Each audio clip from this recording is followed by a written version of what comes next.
আল্লাহ রাব্বুল আলামিন এই কুরআনুল কারীমের ব্যাপারে চমৎকার করে বলে দিয়েছেন, দুনিয়ার মানুষকে ডাক দিয়ে বলেছেন, ও পৃথিবীর মানুষ শোনো, এই কুরআনুল কারীম পৃথিবীতে নাযিল হয়েছে মুমিন বান্দাদের জন্য হেদায়াত এবং রাহমাত হিসাবে। আল্লাহ বলেন, ওয়া হুদাম ওয়া রাহমাতুল লিল মুমিনিন। এই কুরআনুল কারীম মুমিন বান্দাদের জন্য হেদায়াত এবং রহমতের কিতাব। বলেন সুবহানাল্লাহ। এটি মুমিনদের জন্য হেদায়াত এবং রহমতের কিতাব। মুমিন বান্দা যখন কোরআন শুনে, কোরআনুল কারীমের আওয়াজ যখন মুমিনদের হৃদয়ে আঘাত করে, কোরআনের তেলাওয়াত যখন মুমিনদের কর্ণকুহরে পৌঁছে যায়, কোনো মুমিন কোরআনের আলোচনা রেখে আর চলে যেতে পারে না।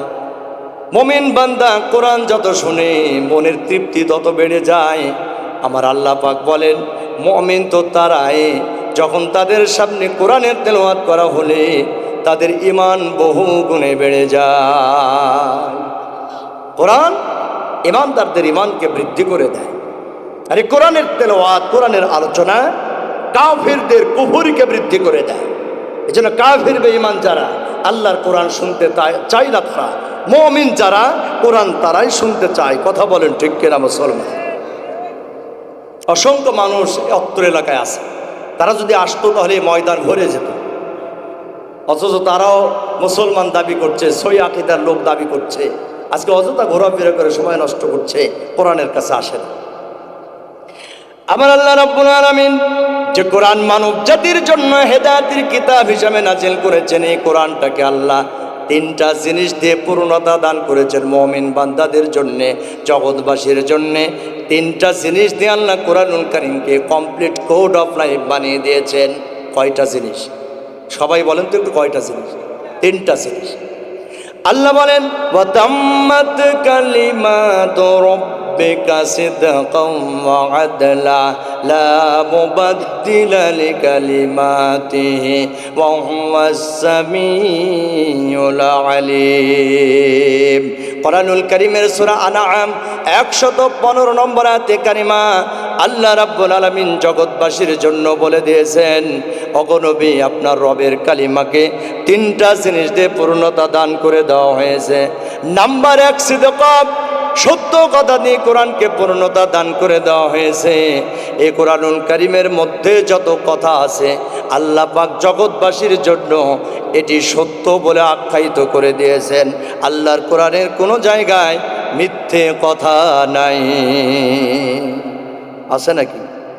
এই কোরআনের কোনো জায়গায় কোনো মিথ্যে কথা আছে? না।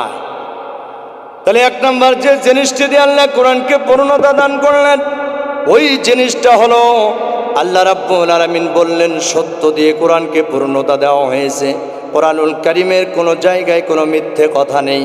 মিথ্যে কথা তো দূরের কথা, কোরআনুল কারীমের মধ্যে সন্দেহটুকুনো নেই। আছে নাকি? আল্লাহ বলেন, যালিকাল কিতাবু লা রাইবা ফি হুদাল লিল মুত্তাকিন। আল্লাহ বলেন, এটি সেই কিতাব যার মধ্যে কোনো সন্দেহ নেই। এটি মুত্তাকিদের জন্য হেদায়েতের কিতাব। এটি এমন একটি কিতাব যার মধ্যে কোনো সন্দেহ নেই, আর এটি মুত্তাকিদের জন্য হেদায়েতের কিতাব। বলেন সুবহানাল্লাহ। তাহলে কোরআনকে যে তিনটা জিনিস দিয়ে পূর্ণতা দেওয়া হয়েছে, তার 1 নম্বর হলো সত্য কথা। এ কোরআনের বাণীর মধ্যে কোনো মিথ্যে কথা নেই।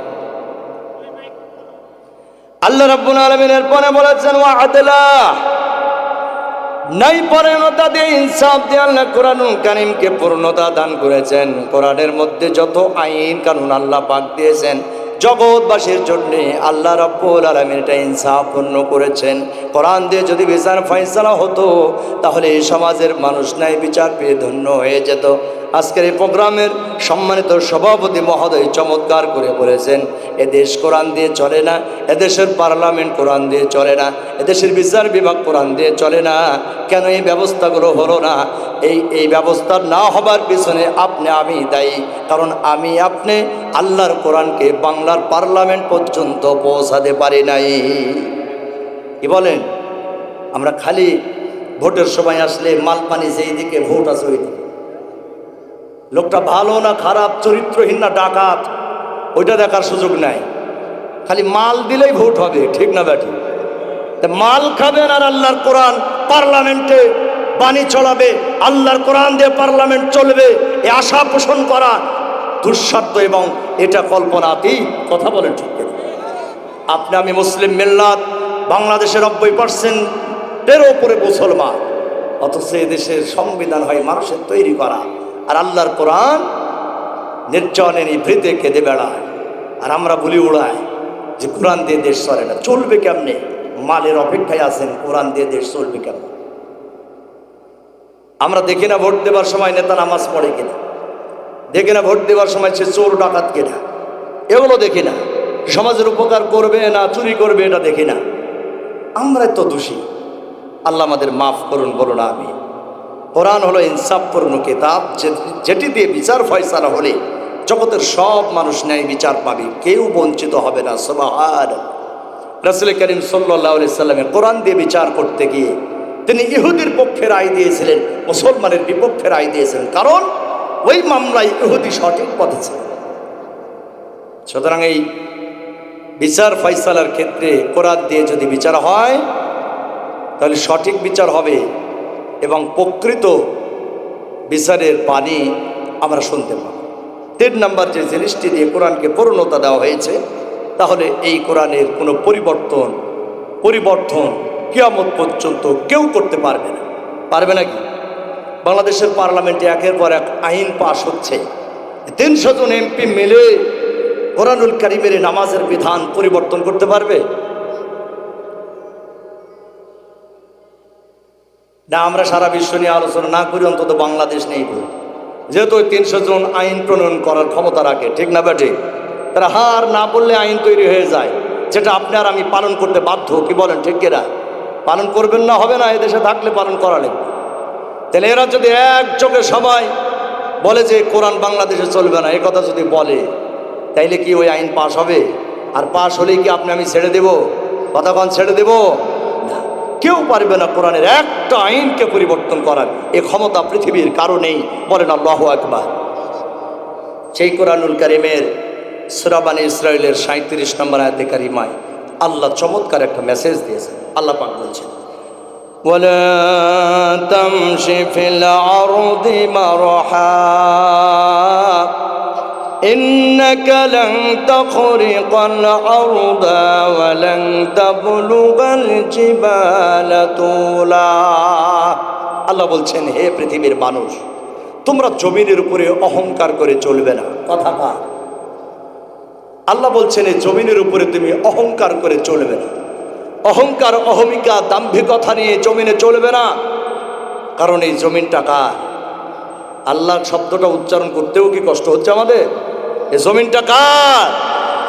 আল্লাহ বলেছেন, আমার জমিনে তুমি অহংকার করে চলবা না। আল্লাহ পাকের নিষেধাজ্ঞা শোনার দরকার আছে না নাই? এখন আল্লাহ বললেন অহংকার করে চলো না, আর আপনি আমি খুব অহংকার দাম্ভিকতা নিয়ে চলছি। আল্লাহকে ছেড়ে দেবেন? কখনোই ছাড়বেন না। আল্লাহর হুকুমের বাহিরে চললেই হয় সঙ্গে সঙ্গে, নইলে কিছু পরে, যখনই হোক শাস্তির সম্মুখীন হতেই হবে। কি বলেন ঠিক না বেঠিক? আমার আল্লাহ বলেন, জমিনের উপরে তুমি অহংকার করে চলবা না, কারণ এই জমিনের উপরে তুমি কেন অহংকার করবা? আল্লাহ বলেছেন, বান্দারে ইন্নাকা লান তাখরিকাল আরদা, তুমি শক্তি প্রয়োগ করে, বল প্রয়োগ করে জমিনকে চূর্ণ বিচূর্ণ করতে পারবা না, কখনোই পারবা না। জমিনটাকে তুমি ধসিয়ে দিতে পারবা না, দাবিয়ে দিতে পারবা না, জমিনকে ভেঙে 2 টুকরা করতে পারবা না। সমতল জায়গায় তোমার শক্তি প্রয়োগ করে জমিনটাকে ভেঙে টুকরো টুকরো করার ক্ষমতা তোমার নেই। এখানে যারা বসে আছি, একটু আওয়াজ দিয়ে বলেন তো, আমাদের গায়ে এমন কোনো শক্তি আছে নাকি? এমন কোনো মানুষ আমরা এখানে কেউ আছি নাকি যে এই ময়দানে, এই মাঠে আঘাত করে জমিনটাকে একেবারে ধসিয়ে দিব, চূর্ণ বিচূর্ণ করব, ভেঙ্গে টুকরো টুকরো করে দিতে পারবো? এমন কোনো মানুষ এখানে আছে নাকি বলেন? এই জায়গাতে তো নাই, তামাম পৃথিবীতে কোনো মানুষ নাই। আল্লাহ পাক বলছেন কখনোই পারবা না। আমার জমিনটাকে ভেঙ্গে টুকরো টুকরো করার ক্ষমতা তোমার নেই। অতএব জমিনের উপরে তুমি অহংকার করে চলবা না। ও দুনিয়ার মানুষ শোনো, ওয়ালান তাবলুগাল জিবালা তুলা, আর তুমি তোমার ক্ষমতা দিয়ে উচ্চতায় তুমি পাহাড় সমান উঁচু হতে পারবা না। তোমার ক্ষমতা দিয়ে, তোমার শক্তি বল দিয়ে তুমি পাহাড়ের মতো উঁচু হতে পারবা না। অতএব জমিনে তুমি অহংকার করে চলো না। এই জমিন অহংকার করার নয়, এখানে তোমার দাম্ভিকতা ঔদ্ধত্যপনা মেনে নেবার মতো নয়। তুমি বিনয়ী এবং নম্র হয়ে চলবে পৃথিবীতে। তাহলে অহংকার মহান আল্লাহ সুবহানাহু ওয়া তাআলার শরীরের ভূষণ চাদর। পৃথিবীতে যখন কেউ এই অহংকার করে, সে যেন আল্লাহর সম্মানের চাদর ধরে টানা হেঁচড়া করে। আর যারা আল্লাহর সম্মানের চাদরে আঘাত করে, টান দেয়, মহান আল্লাহ তাদেরকে ধ্বংস করে ছাড়ে। কথা বলেন ঠিক কিনা মুসলমান? এই জন্য জমিনে অহংকার করার মতো কিচ্ছু নাই। প্রিয় ভাইরা, আজকে আপনি কোটিপতি, আগামীকাল পথের ফকির, এটি করতে আল্লাহর সময় লাগবে না। লাগবে নাকি? আজকে আপনি সৌর্যবীর্যের অধিকারী, সুনামদের অধিকারী, পূর্ণ যৌবনকাল প্রাপ্ত হয়েছেন, মুহূর্তের মধ্যে আপনাকে বুড়ো বানিয়ে দিতে পারে, শক্তিহীন বানিয়ে দিতে পারে, একেবারে অকেজ বানিয়ে দিতে পারে। এ ক্ষমতা আমার আল্লাহর আছে না? না। কিসের বড়াই করবেন আপনি? আপনার তো বড়াই, অহংকার, ঔদ্ধত্যপনা এগুলো করার কিচ্ছু নেই। সুতরাং এই জমিনের উপরে নরম নম্রভাবে আপনাকে আমাকে চলতে হবে। আল্লাহ বলেছেন কখনো এই জমিনে অহংকার করে চলবেন। আল্লাহ রাব্বুল আলামিন দুনিয়ার মানুষকে বললেন জমিনে অহংকার করে চলবা না। এই আয়াতের ব্যাখ্যায় নবীজি চমৎকার করে আরেকটি হাদিস বলেছেন, ব্যাখ্যা করে দিয়েছেন। আল্লাহর নবী মুহাম্মদুর রাসূলুল্লাহ সাল্লাল্লাহু আলাইহি ওয়াসাল্লাম সুন্দর একটা হাদিস বর্ণনা করেছেন। এই হাদিসটি বর্ণনা করেছেন রাসূল সাল্লাল্লাহু আলাইহি সাল্লামের একজন প্রসিদ্ধ সাহাবী হযরত আব্দুল্লাহ ইবনে মাসউদ রাদিয়াল্লাহু তাআলা আনহু। তিনি হাদিসটি বর্ণনা করেন, আল্লাহ রাসূল সাল্লাল্লাহু আলাইহি ওয়াসাল্লাম তিনি বলেছেন, লা ইয়াদখুলুল জান্নাতা মান কানা ফি কলবিহি মিসকালু যাররাতিন মিন কিবরিন। আল্লাহ রাসূল বলেছেন, যে ব্যক্তির অন্তরে এক যাররা পরিমাণ, তিল পরিমাণ অহংকার বিরাজ করবে, ওই ব্যক্তি আল্লাহ পাকের জান্নাতে প্রবেশ করতে পারবে না। যে ব্যক্তি আল্লাহ সুবহানাহু ওয়া তাআলা জান্নাতে প্রবেশ করতে পারবে না, যার অন্তরের মধ্যে এক বিন্দু পরিমাণ অহংকার রয়েছে, দাম্ভিকতা রয়েছে, সরিষার দানা পরিমাণ, অণু পরিমাণ অহংকার বিরাজ করলে সে জান্নাতে প্রবেশ করতে পারবে। এই বক্তব্য শোনার পরে একজন সাহাবী রাসূলকে প্রশ্ন করলেন, ফাকাল রাসূলুন, এক ব্যক্তি আল্লাহ রাসূলকে বললেন, ইন্না রাসূলা ইউহিব্বু আইয়াকুনা সাওবুহু হাসানান ওয়া না'লু হাসানা। এক ব্যক্তি রাসূলকে বললেন, ইয়া রাসূলুল্লাহ, পৃথিবীর সব মানুষ তো চায় তার শরীরের পোশাকগুলো ভালো হোক, পায়ের জুতার জোড়া ভালো হোক। তার মানে রাসূলকে প্রশ্ন করে জানতে চাইলেন, নবীজি আপনি বলেন পৃথিবীর মানুষ যদি দামি দামি পোশাক পরে, এগুলো অহংকার হবে নাকি? দুনিয়ার মানুষ যদি দামি দামি জুতা ব্যবহার করে, এগুলো অহংকার হবে নাকি? আল্লাহ রাসূল সাল্লাল্লাহু আলাইহি ওয়াসাল্লাম এই প্রশ্ন শোনার পর তিনি বললেন, ক্বালা ইন্নাল্লাহা জামিলুন ইউহিব্বুল জামাল।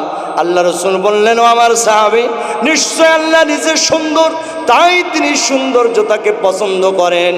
তার মানে নবীজি জানালেন, দুনিয়ার মানুষ সুন্দর সুন্দর জামা ব্যবহার করবে, পোশাক পরিধান করবে, সুন্দর সুন্দর জুতা ব্যবহার করবে, এগুলো অহংকার হবে না।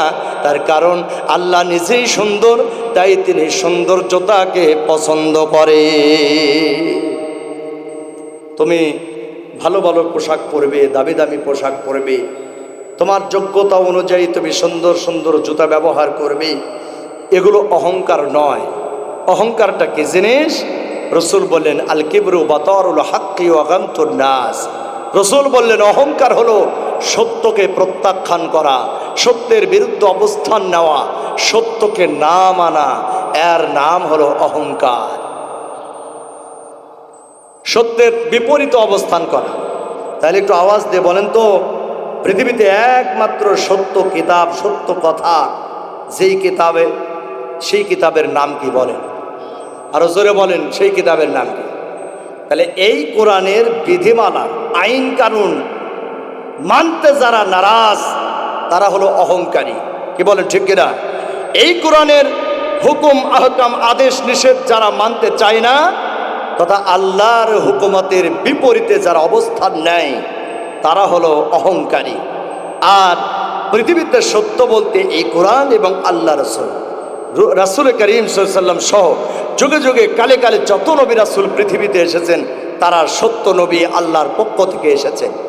এই দুইটা আল্লাহর কথা এবং রাসূলের কথার বিপরীতে যারা অবস্থান করে তারাই হলো অহংকারী। কথা বলেন ঠিক না বেটা? তারা অহংকারী যারা রসুলকে মানতে চায় না, যারা আল্লাহর বিধানকে মানতে চায় না। আল্লাহর কোনো বিধানকে না মানা তো দূরের কথা, আল্লাহর কোনো বিধানকে যদি কেউ অপছন্দ করে তাহলে তার জীবনের সব নেক আমল বরবাদ হয়ে যায়। আপনি বলতে হবে না নামাজ পড়েন না, ভালো কথা। আপনি একটা অপরাধ করেছেন, নামাজ পড়া লাগবে না বা নামাজ আমার ভাল লাগে না, আপনার পছন্দ হয় না, এই ধরনের মন্তব্য যদি করে তাহলে আপনার সমস্ত নেক আমল আল্লাহ নষ্ট করে দেবে। কোন যুবতী মহিলা যদি বলে পর্দা ইসলামের বিধানের কথা ঠিক, কিন্তু আমি পর্দা বা বোরখা পড়তে আমার ভাল লাগে না, পছন্দ হয় না, এ কথা যদি কোনো নারী বলে তাহলে তার জীবনের সমস্ত নেক আমলগুলো নষ্ট হয়ে যাবে। না মানার কথা তো দূরের কথা, আপনি খালি অপছন্দ করলেই আপনার জীবনের আমল নষ্ট হয়ে যাবে। তাহলে আমাদের সমাজের অসংখ্য মুসলমান আছে আল্লাহ রসুলকেও আল্লাহ রসুলের বিধানাবলী ঠিকমতো মানে না, আল্লাহর কোরআনের বিধানগুলো ঠিকমতো মানে না। খালি 5 ওয়াক্ত নামাজ পড়ে, রমজান মাসে রোজা রাখে, সামনে কুরবানি আছে, পকেটে মাল আছে, বড় কুরবানি দিবে, হ্যাঁ কাম শেষ। কোরআনে যে আরো বহু কথা আছে ওই দিকে আর নেই। কোরআনে যে দিন কায়েমের কথা আছে সেই দিকে নেই। আল্লাহর জমিনে আল্লাহর দিনের রাজত্ব করতে হবে, আল্লাহর জমিনে আল্লাহর আইন প্রতিষ্ঠার সংগ্রাম করতে হবে, ওই দিকে মিয়া সাহেব না। কি বলে এটা করা লাগবে কিনা? ওই যে আমরা এখন আফসোস করতেছি দেশ কেন কোরআন দিয়ে চলে না, চলবে কেমনে? আপনি তো সে কাজই করেন। আমার ভাইয়েরা, এর জন্য আল্লাহ রাসূল বলেছেন আল কিবরু বাতারুল হক, অহংকার হলো সত্যের বিরোধিতা করা। আল্লাহ এবং তার রাসূলের বিরোধিতা করার নাম হলো অহংকার। ওয়াকান্তুন নাস, আর সম্মানিত মানুষগুলোকে হেয় প্রতিপন্ন করা, অপমানিত করা, লাঞ্ছিত করার নাম হলো অহংকার। তাহলে অহংকারের সংজ্ঞা হলো আল কিবরু বাতারুল হক, সত্যের বিরোধিতা করা, আল্লাহ এবং তার রাসূলের কথার বিরোধিতা করা, এইটার নাম হলো অহংকার। 2 নম্বর হলো ওয়াকামতুন নাস, সম্মানিত মানুষগুলোকে অপমানিত করা, লাঞ্ছিত করা, হেয় প্রতিপন্ন করা, এর নাম হলো অহংকার। এখন মনে প্রশ্ন হতে পারে এ জগতে সম্মানিত মানুষ কারা? সম্মানিত মানুষ কারা? এ প্রশ্ন আসতে পারে, ঠিক না বেটা? আল্লাহ পাক রব্বুল আলামিন বলছেন ইন্নামা ইয়াখশাল্লাহা মিন ইবাদিহিল উলামা, পৃথিবীর মানুষগুলোর মধ্যে কেউ যদি আল্লাহ রাব্বুল আলামিনকে ভয় করে চলে, ওই ভয়টা আল্লাহর কোরআন এবং সুন্নাহর আলেমরাই করে থাকে। দুনিয়ার এই কোটি কোটি মানুষের মধ্য থেকে কেউ যদি আল্লাহকে ভয় করে, সে ভয় আলেমরাই করে। এ কথা কার? বলেন তো কার? আল্লাহ। একটা আয়াত পেলাম যে মানুষের মধ্য থেকে কেউ যদি আল্লাহরে ভয় করে ওইটা আলেমরা করে, ঠিক কিনা? এবার আরেকটা আয়াতে চলে যায়, আল্লাহ বলছেন ইন্না আকরামাকুম ইনদাল্লাহি আতকাকুম, তোমাদের মধ্য থেকে আল্লাহকে যে সবচেয়ে বেশি ভয় করে সেই লোকটাই আল্লাহর কাছে সবচেয়ে সম্মানিত। সুবহানাল্লাহ। তাহলে আল্লাহকে যে সবচেয়ে বেশি ভয় করে সে সম্মানিত, এটি আল্লাহ বলছেন। আরেকটা আয়াতে আল্লাহ বললেন মানুষের মধ্য থেকে কেউ যদি আল্লাহরে ভয় করে ওটা আলেমরাই করে। এ দুটো আয়াতকে বিশ্লেষণ করলে জমিনের উপরে আসমানের নিচে সবচাইতে সম্মানিত মানুষ হলো কোরআনের আলেমরা। কথা বলেন ঠিক কিনা? তাহলে এই কোরআনের আলেমদেরকে যারা অপমানিত করে, লাঞ্ছিত করে, হেয় প্রতিপন্ন করে, তুচ্ছ তাচ্ছিল্য করে, তারা হলো অহংকারী। কথা বলেন ঠিক কিনা? আজকে বহু মানুষ আছে মসজিদের ইমামকে সম্মান করে না, মুয়াজ্জিনকে সম্মান করে না, বেতন তো দেয় যা লামসাম, তাও মাসের পর মাস বাকি থাকে অনেক মসজিদে। 2000, 3000, 5000 মনে করে ইমাম সাহেব খুব ভালো চলে এই টাকাতে। ইমাম কেমনে চলবে সে চিন্তায় সমাজের মুসল্লিদের তথা মসজিদের কমিটিদের অধিকাংশ জায়গায় না। ইমামের বেতন বাড়ালে ওদের গায়ে চুলকানি শুরু হয়, কেন ইমামের এত বেতন বাড়ান লাগবে কেন? তারাবির নামাজ পড়ায় যদি 50,000 টাকা উঠে, কমিটি 20,000, 30,000 টাকা ওই মসজিদের উন্নয়নে রেখে বাকি ওই বাকি 20,000 টাকা যত দায়িত্ব সেরা ভাগ করে দেয়।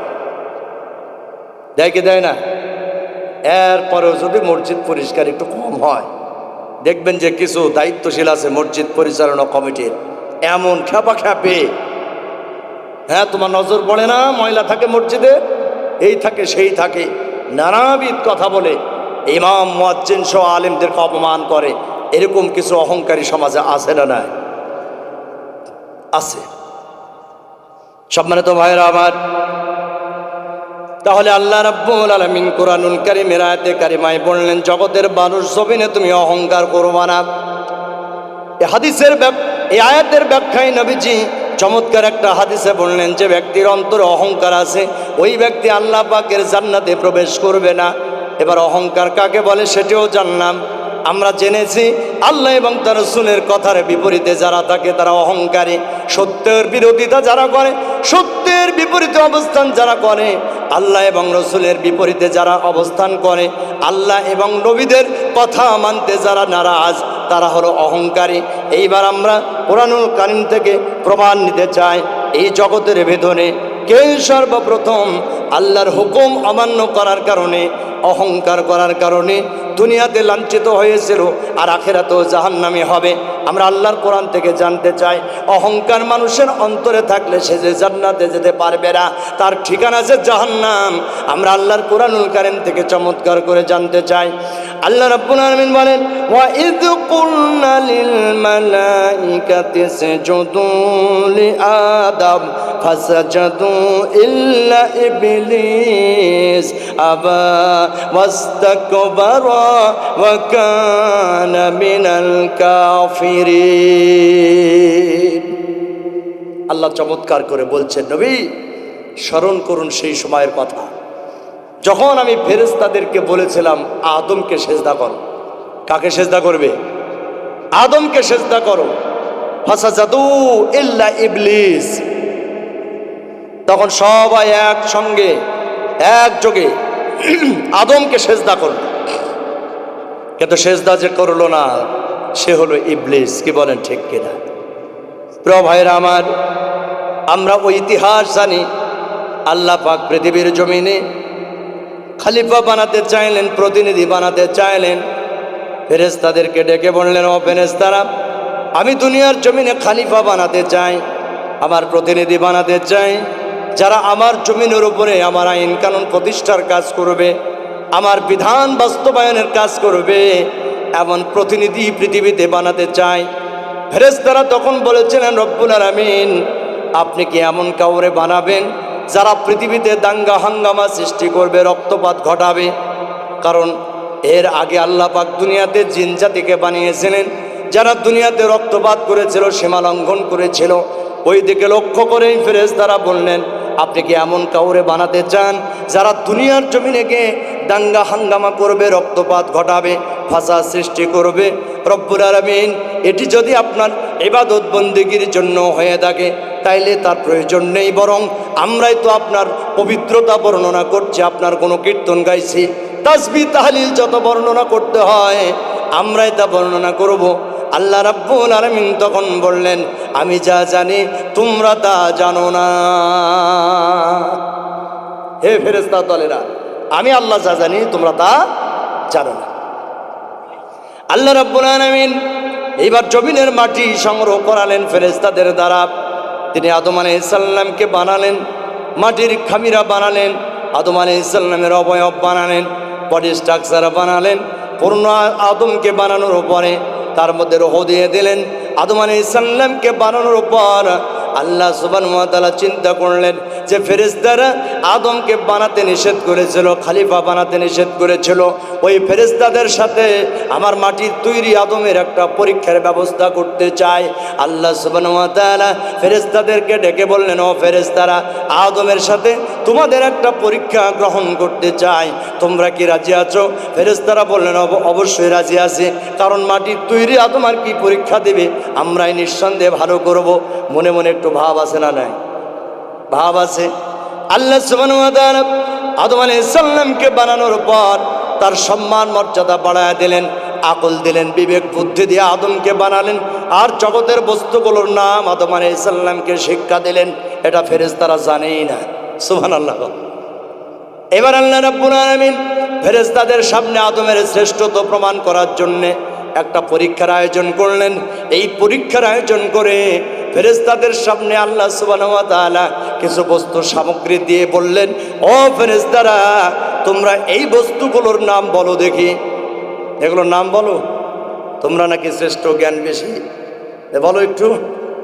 ফেরেশতারা তখন বললেন, লা ইলমা লানা ইল্লা মা আল্লামতানা, হে আমাদের রব, আমাদের তো কোনোই জ্ঞান নেই যতটুকুন আপনি শিক্ষা দিয়েছেন তা ছাড়া।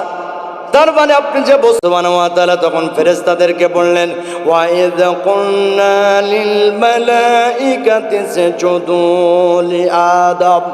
আল্লাহ বললেন, স্মরণ করুন হে নবী ওই সময়ের কথা যখন আমি ফেরেশতাদেরকে বলেছিলাম তোমরা আদমকে সিজদা করো, তোমরা আদমকে সিজদা করো, সম্মান দেখাও। ফাসা জাদু, তখন সকল ফেরেশতারাই সিজদা করলো ইল্লা ইবলিস, শুধুমাত্র কেবলমাত্র সিজদা করলো না মিস্টার ইবলিস। ইবলিস সিজদা করল না। ইবলিস ছিল জিন জাতির আদি পিতা আজাজিল। ইবলিস ছিল জিন জাতির আদি পিতা আজাজিল। ওই দিনে ওই আল্লাহর হুকুমের আগ মুহূর্ত পর্যন্ত এই আজাজিল আল্লাহ সুবহানাহু ওয়া তাআলার হুকুমাত এমনভাবে পালন করেছেন, ফেরেশতাদের মতো প্রত্যেক হুকুম আল্লাহর পালন করে আল্লাহর অতি প্রিয় বান্দায় পরিণত হয়েছিলেন। আল্লাহ সুবহানাহু ওয়া তাআলা এজন্য তাকে ফেরেশতাদের কাতারেই থাকার অনুমতি দিয়েছেন। আরও তার ব্যাপারে অনেক কিছু কথা বলা আছে, আমরা অত সব এখানে বলার সুযোগ নেই। কিন্তু ফেরেশতা যেখানে, আজাজিলকেও ঠিক ওই জায়গাতেই মর্যাদায় তাকে রাখা হলো।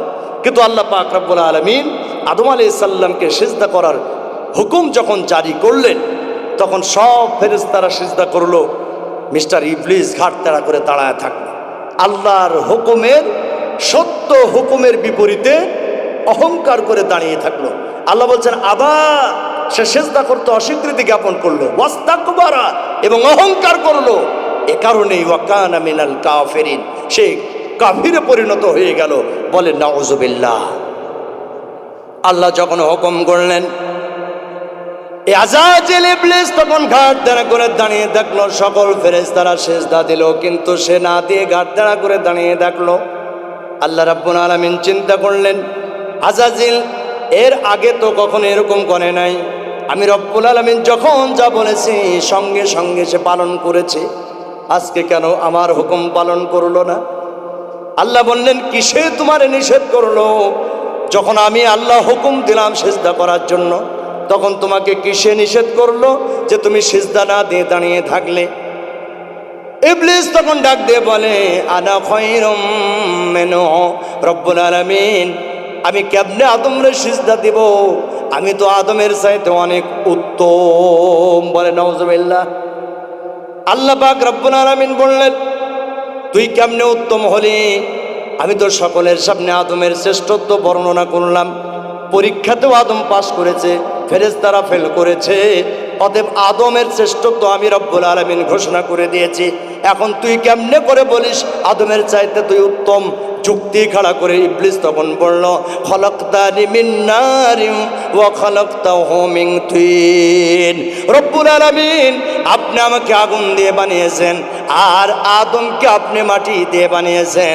আমার মধ্যে এমন ক্ষমতা, এমন পাওয়ার আছে যা দিয়ে মাটির আদমকে পুড়িয়ে সারকার করে দিতে পারি, তাকে পোড়ানোর ক্ষমতা রাখি। যে মাটির তৈরি আদমকে আমি পোড়ানোর ক্ষমতা রাখি, তারে আমি সিজদা দেব কেন? অহংকার আছে না নাই? কথা বলো, অহংকার আছে না নাই? যে আদমকে আমি পোড়ানোর ক্ষমতা রাখি, তাকে আমি সেজদা দেব কেন? আল্লাহর হুকুম ছিল সেজদা করো, আর সে খাটতারা করে দাঁড়ায় থেকে যুক্তি খাড়া করতেছে যে আমি মাটির আদমকে পোড়ানোর ক্ষমতা রাখি, ওরে সেজদা দেব কেন? এই যে আল্লাহর হুকুমাতের বিপরীত অবস্থান, এটাই হলো অহংকার। কথা বলে ঠিক কিনা? কথা বলে ঠিক কিনা? এইটাই অহংকার। আল্লাহ তখন বললেন, শোন, আমার এই দরবারে থেকে অহংকার করার মতো কোনো অধিকার তোর নেই। অহংকার আমার সামনে মানায় না, আমি কোনো অহংকারীকে পছন্দ করি না। আল্লাহ তখন বললেন, ফাখরুজ ইন্নাকা মিনাস সাগিরিন। হে মিস্টার ইবলিস, ফাখরুজ মানে গেট আউট, চলে যায় এখান থেকে।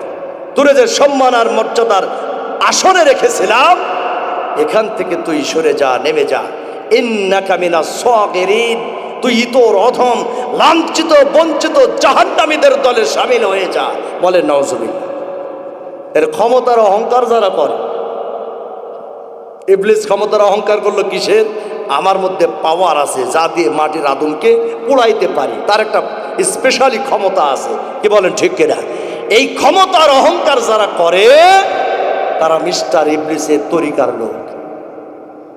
ক্ষমতার চেয়ার পাবার পরে যারা ধরাকে সারা জ্ঞান করে না, ক্ষমতার চেয়ার পাবার পরে যারা আল্লাহ এবং রাসূলের বিরুদ্ধে আইন পাশ করে, ক্ষমতার চেয়ার পাবার পরে যারা রাষ্ট্রের সম্পদ আত্মসাৎ করে, জনগণের হক নষ্ট করে, তারা অহংকারীদের কাতারে পড়ে।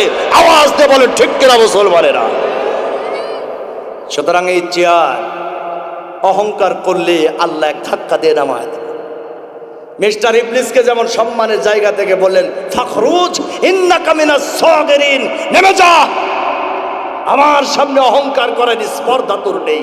না, পৃথিবীতেও যারা ক্ষমতা পাবার পরে আল্লাহ এবং তার রাসূলের বিরুদ্ধে অবস্থান নেয়, জনগণের প্রতি জুলুম করে, রাষ্ট্রের অর্থ আত্মসাৎ করে, আল্লাহ পাক ওই সমস্ত অহংকারী জালিমদেরও ওই রকমই পতন ঘটান। কথা বলেন ঠিক কিনা? বিগত দিনগুলোতে আমরা দেখেছি, দীর্ঘ ক্ষমতার মসনদে থাকার পরে এই অহংকার অহমিকা আলেমদের প্রতি জুলুম নির্যাতনের কারণে আল্লাহ বলেছেন, ফাখরুজ ইন্নাকা মিনাস সাগিরিন, এখান থেকে বের হয়ে ওই পারে যা পড়। কি বলেন ঠিক কিনা? এ দেশ থেকে বের হ আর ওই দেশে যা পড়। আওয়াজ দিয়ে বলে ঠিক কিনা মুসলমানেরা? সুতরাং আপনি ক্ষমতা পাবার পর অহংকার করবেন না, জনগণের প্রতি জুলুম করবেন না, রাষ্ট্রের অর্থ আত্মসাৎ করবেন না। যদি করেন, আল্লাহর কঠিন বিচার আপনার প্রতি বাস্তবায়িত হবে। ফাখরুজ ইন্নাকা মিনাস সাগিরিন। কথা বলে ঠিক কিনা মুসলমানেরা? সুতরাং অহংকার করার কিছু নেই, অহংকার করলেই তার পতন হবে, এটাই ঠিক। পৃথিবীতে অহংকারীকে কেউ পছন্দ করে না। আমার আল্লাহ তিনি নিজেই অহংকারীকে ভালোবাসেন না। ইন্নাল্লাহা লা ইউহিব্বুল ফারিহিন, নিশ্চয় আল্লাহ অহংকারীকে ভালোবাসেন না। আল্লাহ যেখানে অহংকারীকে ভালোবাসেন না, সেখানে জগতের মানুষ কি ভালোবাসবে? বাসবে না। যারা আল্লাহর হুকুমের বিপরীতে থাকার কারণে যে অহংকার প্রকাশ পেল, এই অহংকারী মিস্টার ইবলিস ওই দিন থেকে জাহান্নামী হয়ে গেল। কি বলেন ঠিক কিনা? কথা বলেন ঠিক কিনা? তাহলে মিস্টার ইবলিস যদি আল্লাহর একটা হুকুম অমান্য করে অহংকারী কাফিরে পরিণত হয়, আবা ওয়াস্তাকবারা ওয়া কানা মিনাল কাফিরিন, অস্বীকৃতি জ্ঞাপন করেছে, অহংকার করেছে, এজন্য সে কাফির হয়েছে একটা হুকুম অমান্য করার কারণে। আর আপনি আর আমি দিনে যে কয়টা হুকুম অমান্য করি, মিস্টার ইবলিস চিন্তা করে তোরা তো আমার দাদারও দাদা। বিশেষ করে বাংলাদেশে যেগুলো না আছে, এগুলো আমার দাদারও দাদা, ওখানে আমি না গেলেও চলবে। এজন্য বৈশাখের দিনে এই গত 14 তারিখে যুবতী মেয়েরা এই একতারা দুতারা টুপি তবলার শাড়ি পরে অর্ধলঙ্গ হয়ে রাস্তা দিয়ে চলাফেরা করে, দেখলে আমার মনে হয় যে ইবলিসও লজ্জায় মরে যায়। এদেরকে দেখা ইবলিসও লজ্জা করে, আরে আমি তো এত আকাম কুকাম করিনি, আমি তো খালি একটা হুকুম অমান্য করে করছি যে আদম রে সেজদা দেবো না, এই জন্য আমি জাহান্নামী হয়েছি। কিন্তু তোদের যা ভাবসা, তাতে আমার চাইতে অনেক অনেক গুণ এক্সপার্ট। কথা কয় না? কষ্ট পাচ্ছেন নাকি আপনার? সুতরাং এই সমস্ত আল্লাহর হুকুমের বিপরীতে থাকার কারণে যে বা যারা যেখানে যে অবস্থায় থাকবে, আল্লাহর হুকুমের সামনে নতি স্বীকার করবে না, এদের পতন অবশ্যম্ভাবী হবেই পতন, এরা শাস্তির সম্মুখীন হবে, এতে কোনো সন্দেহ নেই। এইবার চলেন একজন নবীর ইতিহাস জানতে চাই। আমরা আল্লাহর কোরআন শুনলাম, নবীজির হাদিস শুনলাম অহংকারের ব্যাপারে, এরপরে আমরা আল্লাহ রাব্বুল আলামিনের হুকুমের বিপরীত অবস্থানকারীর করুণ পরিণতিও জানলাম। এবার যুগে যুগে কানে কানে যত নবী রাসূল এসেছেন তাদের বিপরীতে যারা অবস্থান করেছেন তাদের পতন কেমনে হয়েছে আমরা সেটাও দেখতে চাই। প্রিয় নবী মুহাম্মদ রাসূলুল্লাহ সাল্লাল্লাহু আলাইহি ওয়াসাল্লামকে সবচেয়ে বেশি নির্যাতন করেছিল মক্কার জমিনে আবু জাহল। আমার রাসূলকে দাওয়াতি মিশনে অংশগ্রহণ করতে দেয় নাই। নবীজি মক্কার ওই পাথর ঘেরা পাহাড় ঘেরা পরিবেশ, মক্কায় যখন মূর্তি পূজা করতো মুশরিকেরা, আল্লাহর নবী মুহাম্মদ রাসূলুল্লাহ সাল্লাল্লাহু আলাইহি ওয়াসাল্লাম তখন এই কালিমার দাওয়াত নিয়ে তিনি বের হয়ে পড়লেন। কারণ আল্লাহ রাব্বুল আলামিন আমার রাসূলকে ডেকে বলেছেন, ইয়া আইয়ুহাল মুদ্দাসসির কুম ফাআনজির, হে বস্ত্রাবৃত ব্যক্তি আপনি উঠুন, আমার দেওয়া বিধান দিয়ে জাতিগুলোকে ভয় দেখান। আল্লাহর নবী উঠে দাঁড়ালেন। মক্কার জমিনে তিনি আল্লাহর তাওহীদের বাণী প্রচার করার জন্য মাঠে নেমে পড়লেন। যেই রাষ্ট্রের প্রেসিডেন্ট ছিল, প্রধানমন্ত্রী ছিল তখন আবু জাহল, যেই রাষ্ট্রে মূর্তি ছিল, যখন কাবা ঘরের মধ্যে মূর্তি ছিল, ওই মক্কার মুশরিকেরা যখন পাথর কেটে কেটে গন্ধকের তৈরি পাথর কেটে ওই পাথর দিয়ে দিয়ে বড় বড় মূর্তি বানিয়ে সেগুলোর পূজা অর্চনা করত, যখন নবীজির পক্ষে কথা বলার মতো কেউ ছিল না, এমন কঠিন পরিবেশ পরিস্থিতিতে আল্লাহর হুকুমত পাবার পর আমার নবীজি আর ঘরে থাকতে পারলেন না।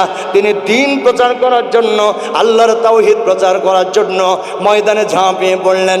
রাস্তার মাঝখানে যেতেই একজন শক্তিশালী যুবকের সাথে আল্লাহ রাসূলের দেখা হয়ে গেল। সূরা আল মুদ্দাসসিরের তাফসীর ইবনে কাসির খুলে আপনি দেখবেন ওই শক্তিশালী যুবকের নাম হলো কালদা ইবনে উসাইদ ইবনে খালফ। কালদা ইবনে উসাইদ ইবনে খালফ এই কাফির, এই যুবকের গায়ে অনেক শক্তি ছিল। সে আল্লাহ রাসূলের এক নম্বরের শত্রু ছিল, আবু জাহলের ডান হাত ছিল।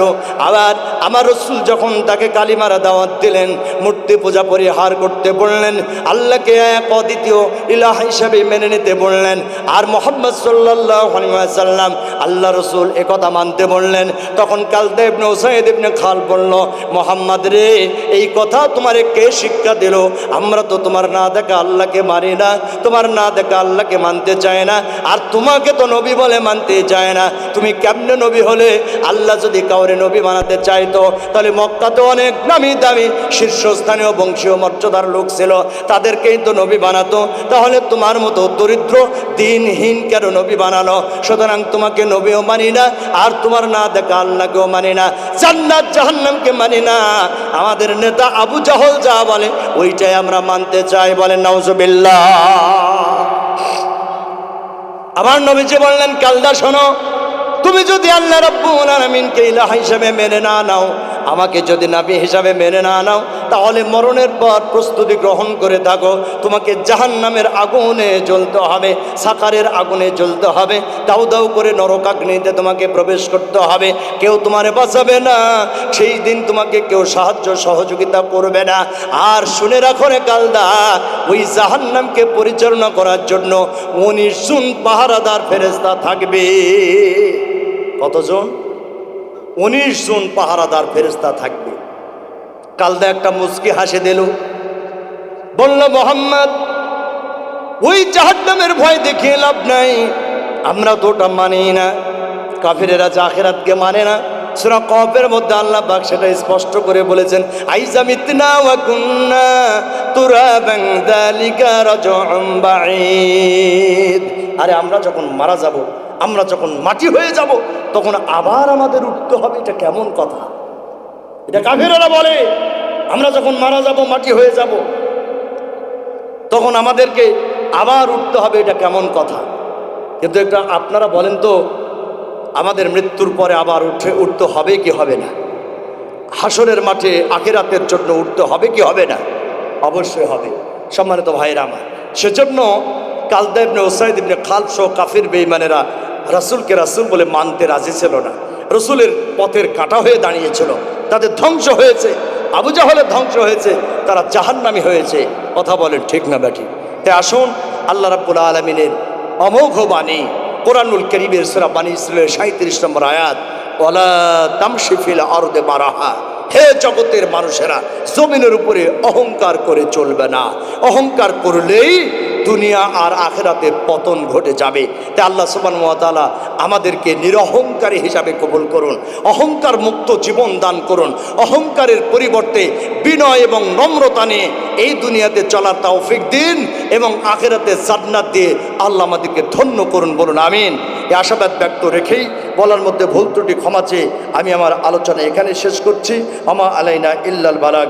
সুবহানাকা আল্লাহুম্মা বিহামদিকা আশহাদু আল্লা ইলাহা ইল্লা আনতা আস্তাগফিরুকা ওয়া আতুবু ইলাইক। ওয়াসসালামু আলাইকুম ওয়া রাহমাতুল্লাহি ওয়া বারাকাতুহু।